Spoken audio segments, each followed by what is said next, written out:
prime minister sending his 18-year-old, this Israeli prime minister, sending his 18-year-old and 19-year-old boys into the security zone, who are ambushed, shot, killed, and various other bodily harm. He's not sending them because it's a fun macho thing for him to do. He's sending those boys in because he knows if he does not send those boys in and physically control the ground, they're going to be able to come down with these Katyusha rockets. And if you look at the first page of that thing, you'll see how far those things can go. They can hit Naharia. They can hit Sfat. They can hit a whole bunch of places that they can't hit now. So what is the calculus? The calculus is, I know I'm going to be losing 18-year-old boys, but I'm intending to save 60-year-old grandmothers. And this is what's going on. Now, I'm not going to go into exactly the recent hostilities. If you want me to, and you ask me any questions later, I'll go into it. But now, let's cut to the most often hypothesized solution for the West Bank Palestinian problem. The most often talked about solution is a Palestinian demilitarized zone. Doesn't that sound clean? You know, we had a DMZ between North Korea and South Korea. No problem. Little bit of a difference. The DMZ between North Korea and South Korea has no people in it. There is no trade and commerce going in and out of that little area. There is, however, as everyone always reminds us, 1.5 million Palestinians in the West Bank and Gaza. Were there to be a Palestinian demilitarized zone, all that is a promise by the government. We won't have tanks, we won't have Scuds. But there will no longer be Israeli border guards. There will no longer be any type of checks on anything that goes into this territory. It's impossible to stop helicopters that fly from Jordan into these territories. None of these things happen now.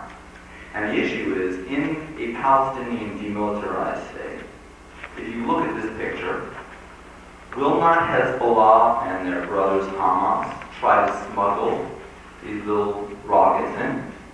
And then you have to ask yourself, what is the percentage likelihood without Israeli border guards, without Israeli internal security making forcible arrests and breaking up terror cells in here, without any of these security checks going on, what is the probability that they will smuggle a couple of these type of rockets in? And if they smuggle them in, they fire them. And remember when I said that this was 70% of the population and 80% of industrial base? I urge every one of you to come up and look at my satellite photo.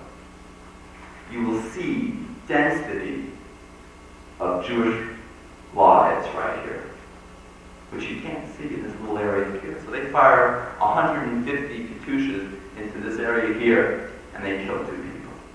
If they fired 150 Katyushas into this area here, there would be bedlam and mayhem. Absolute bedlam and mayhem. And by the way, Katyushas carry chemical warheads. Now let's just play through the scenario real quick of what would happen. God forbid 1,000,000 times over, the situation presents itself that this could be fired in. The Israeli Prime Minister calls up the Palestinian Prime Minister. Hey, what's going on? What's the Palestinian Prime Minister going to say? It wasn't me. It was those radical Hamas people. And by the way, I've been told that the Hamas have chemical Katyusha rockets. And if you dare reinvade or even mobilize to reinvade, they'll fire them. And by the way, you only need binoculars at this point to see what's going on in all of Israel's critical strategic military installations. Now you should say to yourself, gee whiz, there are a lot of Israeli generals who say, yeah, no problem with demilitarized zone. What is going on? Don't they know about Katyusha rockets? And this is where it gets extremely serious. In that once the Jewish consumer, meaning all of you, has a bedrock understanding of what these things look like, you can then begin to ask some common sense questions. Well, what are you going to do, Mr. General? And I have asked numerous Left-wing generals this question, and they always give the same answer. No problem. We'll reinvade. Now, I gotta tell everybody, it's real pleasant when you're talking with an Israeli general, and he just flippantly says, we'll reinvade. I urge every one of you to show this to your senator or congressman and ask them, what is the American policy decision going to be when this happens? And by the way, when I'm in the senator or congressman's office, I don't say, oh, the poor Jews are going to get killed. I ask them a simple question. I say, what is the American policy decision going to be when this is fired? Are we going to protect Israel in the UN? As she's reinvading? Are we going to be even-handed, whatever that means? Or are we going to be telling Israel, if you dare even mobilize, we will not be able to protect you? Because at that point, 30 Arab countries who have Scuds will have the very pretext to use them. And guys, this is serious stuff. And this is serious stuff that directly affects the lives of your relatives. So I urge you to send these materials to your relatives in Israel and have them look through it and have them judge for themselves. Okay? All the pages that I have here, they're not Jewish books, pro-Palestinian books, this little page of the Katusha rocket. If you turn to page 5.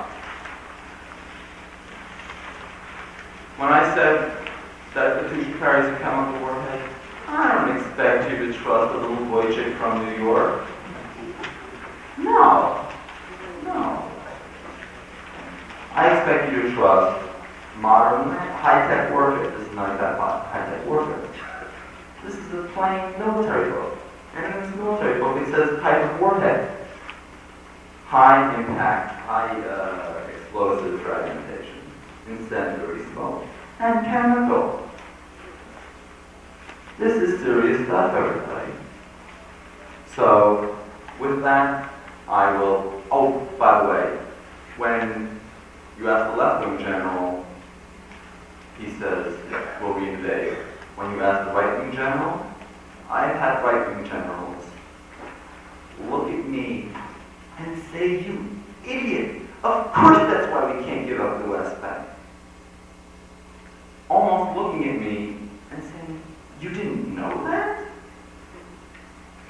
There must be something wrong with you. And I was trying to tell them, listen, not very many people know this.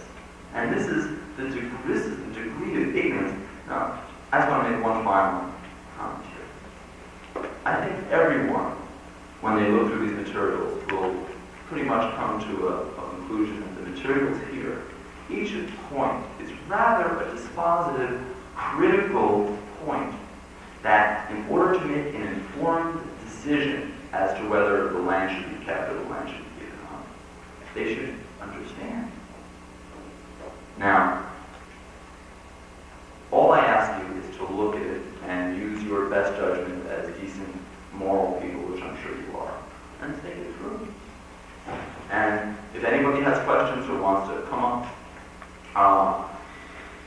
afterwards or at their convenience, go over to Bernard's house and look at it. It will be there it's really a resource. And what I will do to the Rice University people is I will promise to train a group of kids how to use this very effectively. And with that, I want to say thank you very much. And